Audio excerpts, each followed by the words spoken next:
Hello, and welcome back to another Mama's Partnering with God podcast episode. I am super excited that you decided to join me again this week as we are going to be finally talking about block scheduling and specifically helping you to find the time to do the things that you want to do that are important to you and a priority. So that you can actually do it, because that's what's most important. And I feel like I'm just going to say important all day today. But I am super excited to talk about this topic because I love my block schedule. I love my system, and I'm looking around my desk. I was about to grab my planner so I could just walk you through my own specific things, and I guess we're going to have to go off the top of my brain because I don't have my planner sitting in front of me, but that's okay. I've got it down pat, I think, at least for now until the baby comes, right? Then things are going to change drastically. All right. So with that being said, today's episode is going to have a good amount of tactical helping you figure out exactly what you need to do. So I would grab a pen and paper so that you can make your list and hopefully create your own block system that works for you. So let's dive in.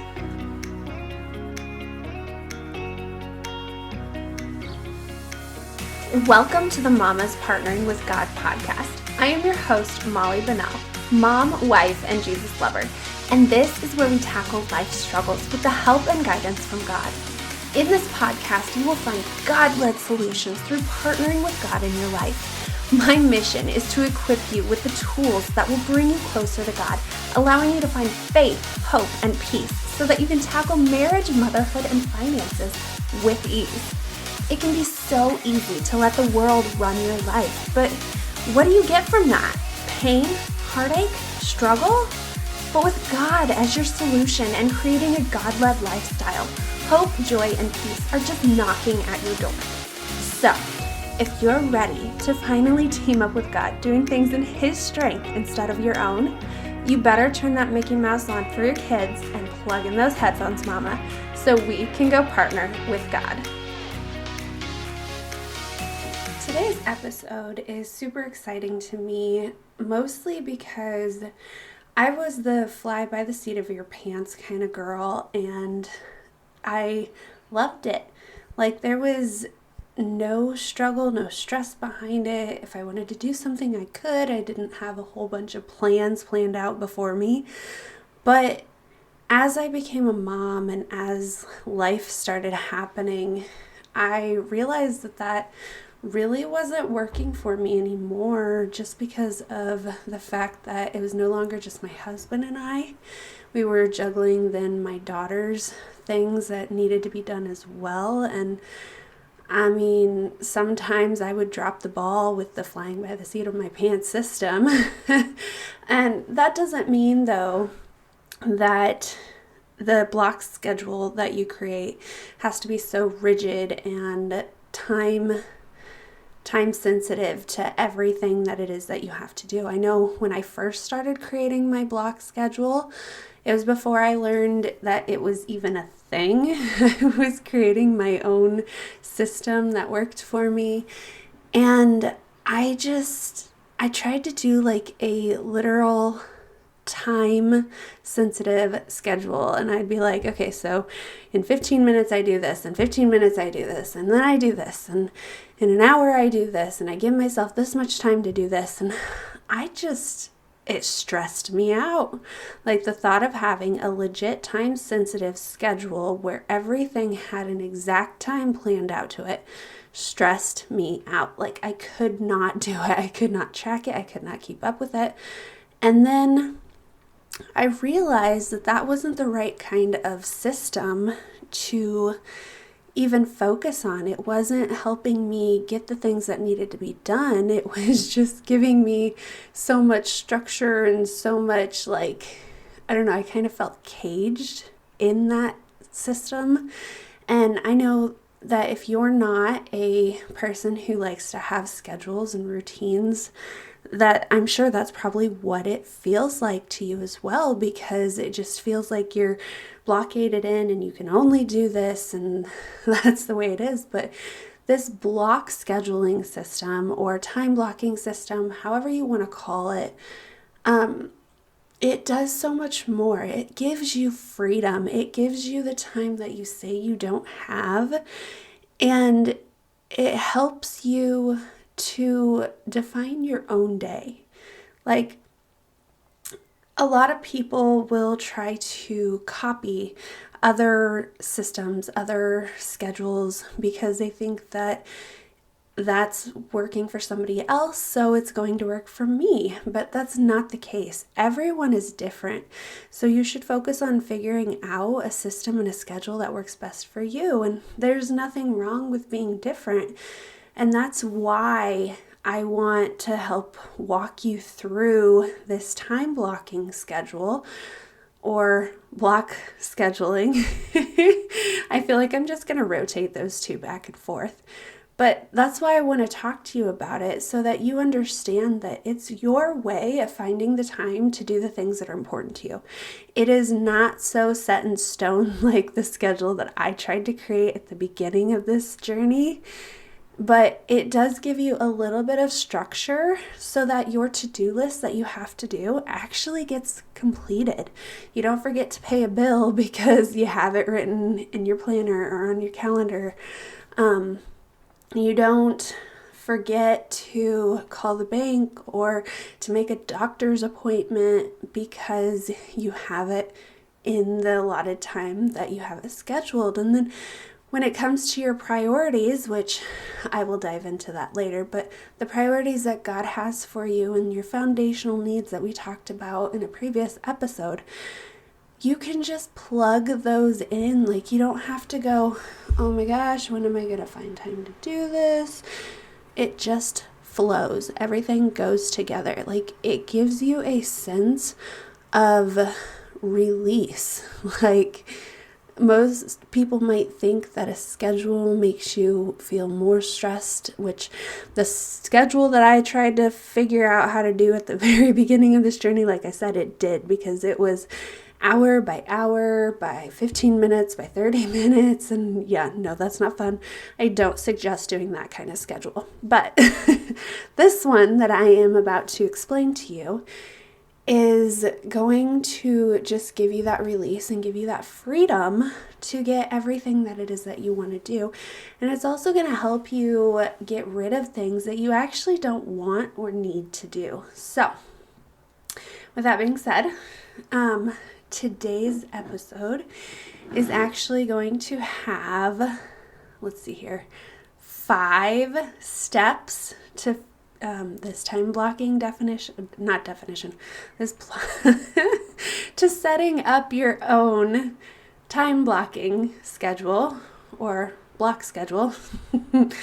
And then I have a bonus step at the end of it as well. So let's start with my definition of what time blocking is. So to me, time blocking is a way that allows you to separate out your tasks into areas of your day or week, depending on if it's a daily task or a weekly task, that allows you to think about the same thing. So instead of going, well, I need to do this for work, but I need to do this for my house, and then I need to do this for my baby and this for my husband. Like, you can separate out all those tasks and just think about one specific category, and it takes the brain fatigue, it takes the decision fatigue away. Apparently I got a little brain fatigue right now because that's where my brain's going. But it takes away the decision fatigue and the fact that you can just focus on one area and then move on to the next once you get it finished. It just makes things so much easier. So it also gives you flexibility, so you can still fly by the seat of your pants with structure. So it's not so flexible that you're having to think about a bajillion things all at once, and it's not so flexible that you can't actually get things done, or you can't think about going out and hanging out with friends because you have all this other stuff that you feel like you need to get done. Instead, it gives you structure to get that certain stuff, whatever it is, done, and then still have the freedom to go out and do whatever it is that you want to do. So it's actually extremely helpful. And I really hope and pray that this opens your eyes to maybe a new way of doing things so that you aren't so stressed out. You're able to get the things on your to-do list done and still have the freedom and flexibility that you desire to have to go about your day. So that's what my definition is. I do want to say that a couple other good resources about time blocking or block scheduling are two amazing women that I listen to. Jordan Page, she is a YouTuber, and then Chelsea Jo Moore is a podcaster, and they both have really good time blocking definitions and ideas. Theirs are different to mine. They tell you how to go about it differently, but similarly at the same time. So if something that I'm suggesting doesn't make sense, definitely go check them out, and maybe you can understand it a little bit better than the way that I explain it. So with that being said, let's jump into step number 1 on how to create your own time blocking system. Okay, so the first thing that I want you to do is to write out a list of your regular daily and weekly tasks. So you need to figure out, do you do a cleaning routine every single week? Like, for instance, I vacuum every week. I would like to do it longer or have a longer break in between there, but I've got so many flies in my house that that's impossible. We're planning on getting that fixed this summer. But as of right now, I've got a lot of flies in my house, and they just need vacuumed up all the time. I only go a week in between vacuuming. Then there's laundry, sweeping maybe the kitchen floor. I don't know if you want to do that on a daily basis because you get food on the floor, or if you do that weekly too. It's all totally whatever you do. I know on a bi-weekly basis, that's when I usually do my budgeting and money stuff. I pay my bills for that bi-weekly time frame, if that makes sense. So you just need to write down what you do on a regular daily, weekly, bi-weekly, maybe even monthly time frame so that you actually remember to do it. I know I would like to eventually add in some deep cleaning, so I'm not just doing my daily cleaning, like tidying cleaning. So even though my house looks tidy and it looks nice because I pick up after my daughter and I pick up after myself as I switch from task to task, it keeps me sane since I'm at home all the time. I would go insane if I had a messy house. But I mean, my definition of messy and your definition of messy are probably totally different, because I don't like things so spotless that they seem untouchable. Like, you feel like you can't make a mess. And with children, that's going to happen. But at the same time, I want it clean enough that I'm not going to be tripping over toys all the time or getting frustrated because in my brain I'm going, oh my gosh, I cannot focus on anything right now because there's just a mess in my house. So even though I have my daily tidying tasks, I would like to add in some deep cleaning tasks. However, when I decided I was going to start doing that, I was a little too far along in my pregnancy to be able to have the energy to go along and start doing that, because it was in my 3rd trimester, and I'm like, I tried it out one day and then I'm going, oh my goodness, I do not have the energy for this today. It was so bad. I was so sore. I couldn't even go to sleep that night. So, anyways, I'm getting a little off topic. But you just need to write out a list of what you do on a daily, weekly basis. And you need to figure out like your recurring themes in that area so that you can put them together in that one specific time block instead of trying to do it just whenever you have time throughout your day. You can just say, okay, this is a day, this is the time for these tasks. I'm going to tackle these tasks, and if I get them done, great. If I don't, then I will put them in the time block again for the next week or the next day or the next month and make a note that I didn't reach that and do that first. That's a way to still get it done, but with less stress and overwhelm.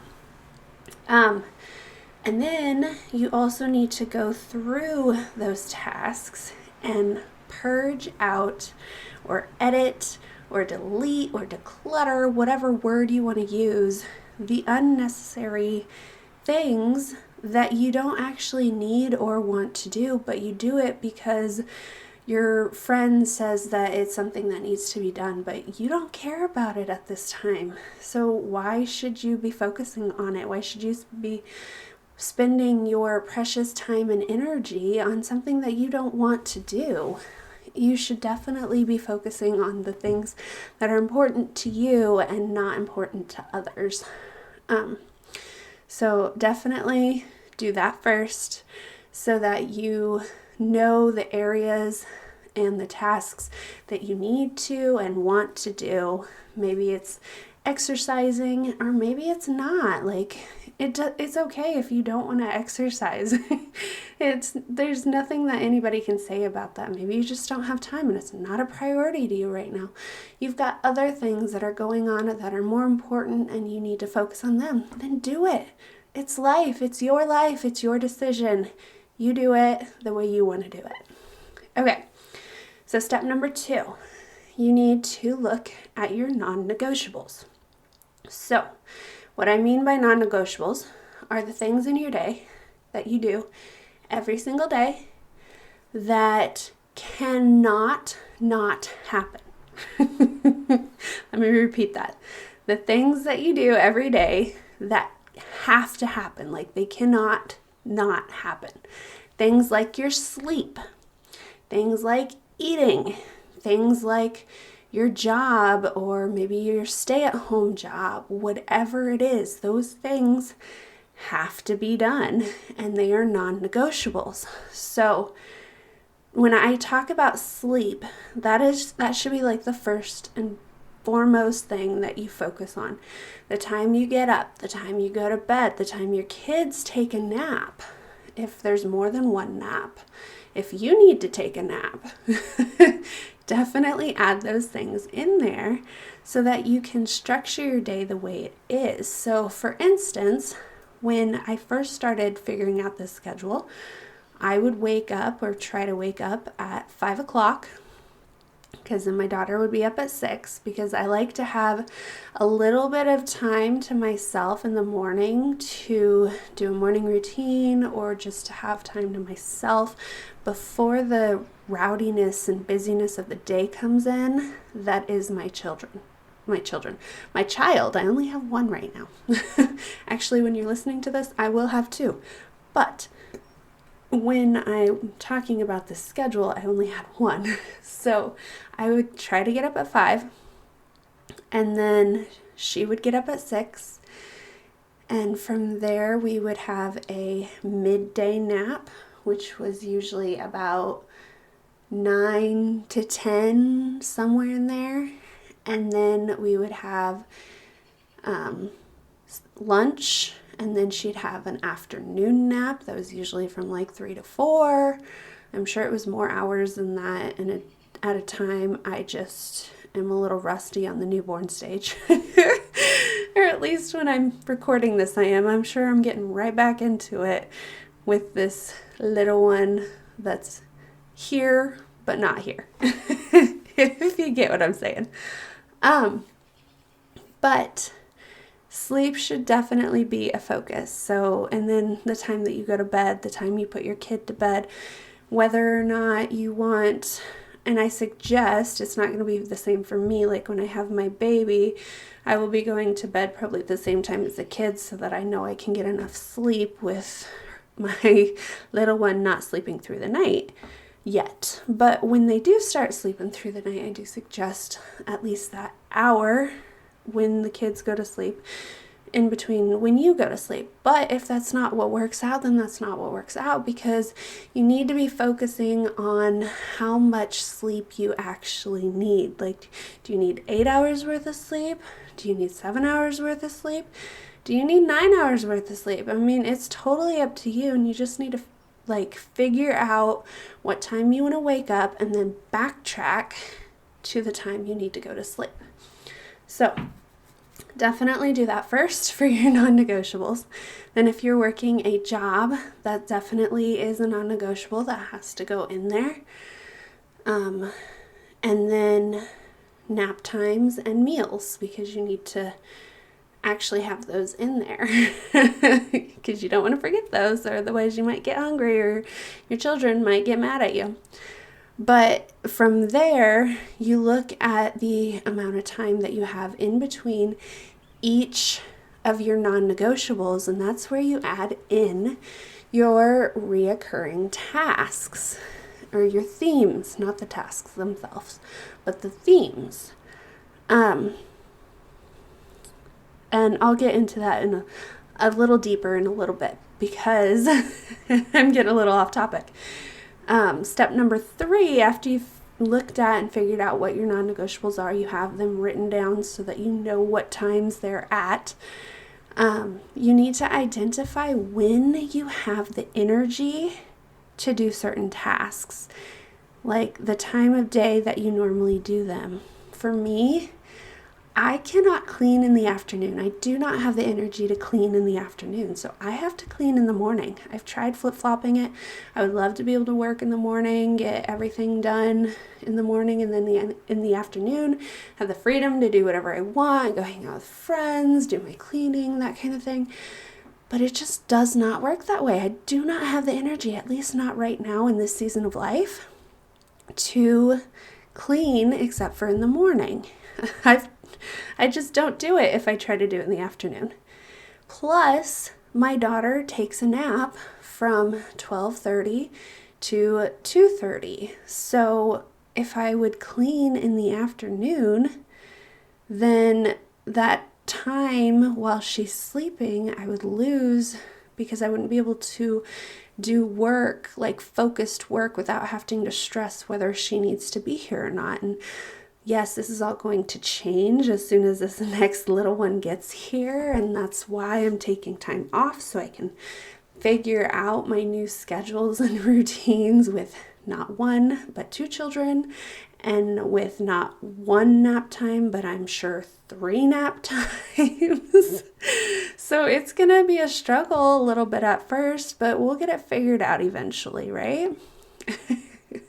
But that's the next thing you need to do, is figure out when you have the energy to do your tasks. And also, I've always been somebody who enjoys to do my homework or less physical things than more mental things in the afternoon. So that just makes sense for me to work in the afternoon and to clean in the morning. It just makes sense. Maybe later on down the line, I can get it flip-flopped so that I can just get everything work-wise done in the morning and then have the rest of my day free to do whatever needs done otherwise. But as of right now, this is the way it is.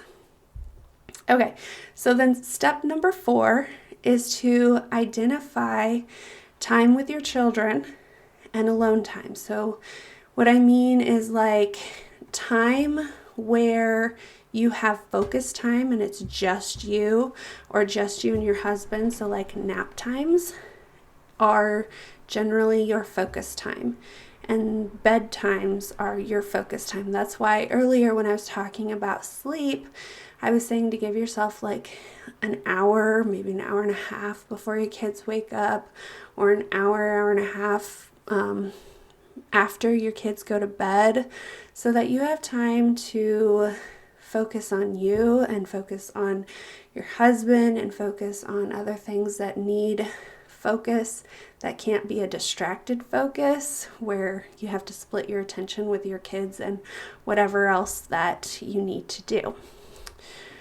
So that's how you would split up those time blocks as well.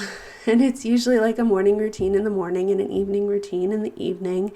And then like your work routine in the afternoon if you're working at home, or your job because you're not going to have your kids around if you're working your job because they'll be at daycare or somewhere else not around you.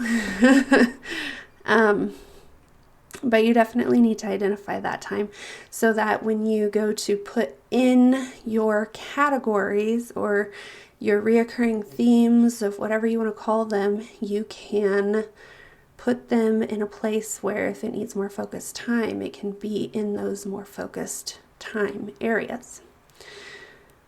Okay, so then we actually are at step 5, talking about putting your categories in or your themes so that you actually can get your time blocks figured out.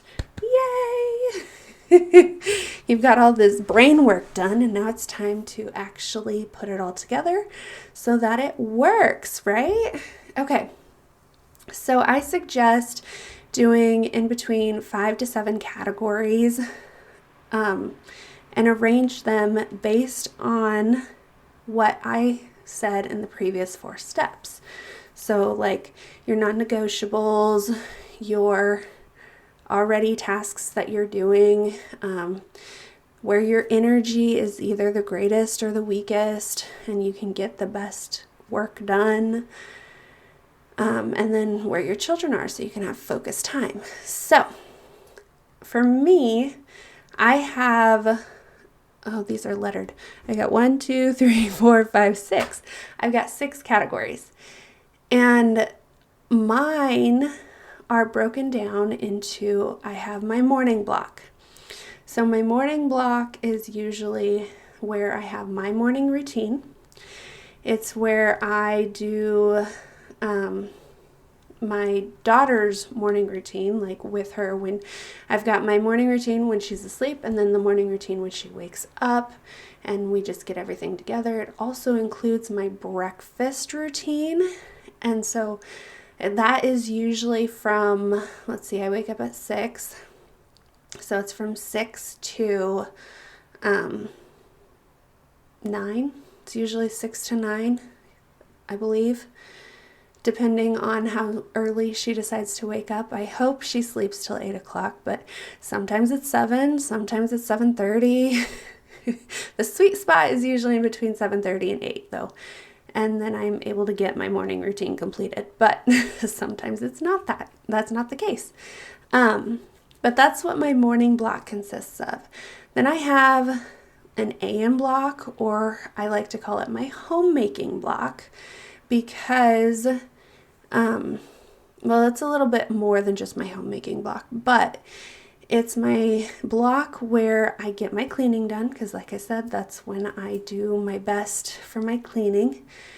Then I put my errands in there. So like if I need to go run to the store, or if I need to go to a doctor appointment, that's usually when I will put it in, is in the morning, because I'm not trying to work. I'm not trying to worry about nap times. It's just easiest to get it done right away in the morning, and then I can feel free to do whatever it is that I need to do otherwise afterwards. Sometimes it will include my lunch block, but I've kind of separated that out here lately into its own little block where I'm like cooking and spending time with my daughter and teaching her how to cook. Even though we do really simple lunches around here, it's mostly like finger food or leftovers. But that's also like when I pull out my meat for whatever it is that I'm going to cook today for supper, and which just made me realize I have not done that today. Apparently, I have not been very good at looking at my calendar, right? But anyways, that's like my homemaking block. It's like where I make the house feel like a home. If I needed to run to a store and get errands, if I needed to run to the store and get something, or run errands, or do an appointment of some sort, that's when I do that. Or if I set up what's it called? Hey, I'm trying to blank on what it's called. A play date for my daughter, that's when I would do it. So, with that would be my midday routine, or my homemaking block, and then my midday block. And then I have an afternoon or work block, which is usually when my daughter's sleeping, and then I work. And then halfway through that work block, she wakes up and I get her a snack. I take her to the bathroom. I put her in her little playroom so that she can play and do her own thing. And then I come back and I do the rest of my work that allows me to have distractions as she comes in and out and talks, which sometimes includes recording, because I'm sure you've heard her talking to me multiple times. Sometimes I'm able to get it recorded before she wakes up. Sometimes I'm not. Just depends on the day. And then I have an evening or family block, which consists of supper time. So whenever we start cooking, we try to do it together so that we spend time together. And then afterwards, we spend time together, either watching TV or playing or going outside. And then at the end of the day, we have our nighttime or bedtime block, where my daughter is going to bed at 8:30, and then my husband and I do our nightly routine of showering and talking and all that kind of stuff, and then we go to bed. So those are my categories. It helps me to keep things organized and get activities done, and it's going to look different depending on your day, depending on your non-negotiables, on the energy that you have, on when you wake up and go to bed. Things are totally different for everyone, and that is totally okay. And you need to be okay with that too, because if you think that you can take the schedule that I've created and make it work for you, maybe you can. Maybe your day is set up a lot like mine, but I know I have tried multiple different systems of this schedule so that I could perfect it and get it right, but that's only for a short period of time, because like I said, it's going to be changing now that I have a second little one here and having to figure that out. And that's another thing, is you have to be okay with it changing. You have to be okay with things not going 100% the way you planned it, and allow God, like I said in a previous episode, to guide your steps, to tell you what hat you need to wear. I mean, yesterday I came up to my office to try to record, and it just didn't have the energy, and God was telling me that instead of focusing on work that it can get done later, I should go and focus on my daughter, because she's been super clingy here lately. I feel like she knows that the baby's about here and that things are about to change 100%, because she just wanted me to keep picking her up, and I'm like, honey, I cannot pick you up right now, so let's go sit on the couch. Okay, so that is how you set up your time blocking schedule. And I know I like to try to keep my episodes at 30 minutes, and we're at 34 minutes. But I want to keep this going because the bonus step that I have is actually very important in this. It kind of ties everything together, and maybe I can do a longer episode on it because I'm just going to touch on it right now. But I want to open your eyes to the fact that now that you have this schedule for your daily, and maybe it's different on a daily basis. Like there was one time where I did Monday, Wednesday, Thursday I worked, and then Tuesdays were cleaning and homemaking and all that kind of stuff, and then Fridays were just like a rest day or a catch-up day or whatever it needed to be, or do whatever I needed to do, have like free time. It was nice and it worked out, and it probably would have been better had I not been where I was in my pregnancy. I just didn't have the energy to do all the cleaning in one day. It was not good at all. But by having this system created, you can then add your fundamental needs in that you've gotten from the biblical priorities that we identified in, I believe it was episode 12, where we talked about self-care tips. And it's so important to know what your priorities are and what's important to you and the fundamental needs that you need in order to feel loved and have a full cup, and just be able to plug them into wherever they need to go. And maybe you have daily tasks for each of these areas, and maybe you have weekly tasks for each of these areas, and that's okay. But at least this gives you a structure as to where you need to add it in. For instance, my God time, I do in the morning in my self-care routine. Or not my self-care, in my morning routine. With my husband, we try to get some focused time together when my daughter's napping on the weekends and do like a date night type thing, even though it's in the middle of the day. But that's when we really try to make each other feel loved. My children, obviously, during those times when they're awake, and it's best for me during my homemaking block because I'm making her feel loved and all of that kind of feeling. And then I could just continue to go on and tell you about where all this stuff is. But like I said, I don't want to get too long in this episode.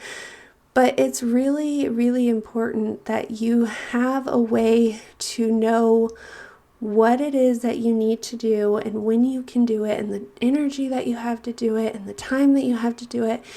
And it just gives you more freedom to actually be able to achieve the things that are important to you, that are priorities and are things that you need to feel loved and have a full cup to get throughout your day, week, and month, and then your entire year, because things just continue to go as they should.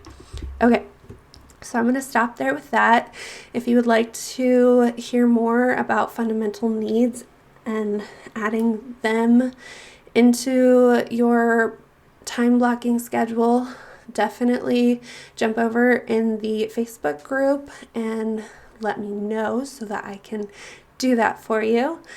Otherwise, I would love to invite you to take just 30 seconds and leave a written review for me here on the podcast so that this can reach many other women like yourself and impact them and just help them the way that it's helping you, because I hope that and pray that it's blessing you the way that it's blessing me. Oddly, I find myself referring back to my episodes that I have created when I hear someone struggling. I'm like, oh my gosh, you should go listen to this. It would be great. Or when I give advice, I'm referring back to my episodes. I'm like, wow, this is actually helping me a lot more than I thought it was. So if it's helping me the way it is, and it's helping you the way it's helping you, then there are so many other mamas out there who could definitely use this help. So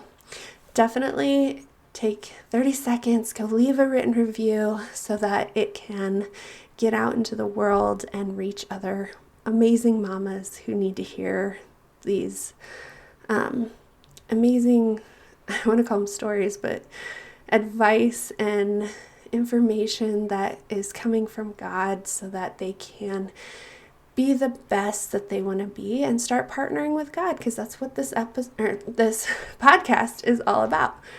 Okay, we are about to hit the 40-minute mark, so I am going to stop right here and Thank you guys for joining me today in another Mama's Partnering with God podcast. Hey Mama, before you head out, if this episode has blessed you in any way, would you please go and leave a written review over on Apple Podcasts so that it can reach, bless, and impact many other mamas the way it has you? I also want to personally invite you to come and join me and many other like-minded mamas over in my free Facebook group. I would love to hear your thoughts, answer your questions, and keep this conversation going. Praying God continues to bless you. See you next time.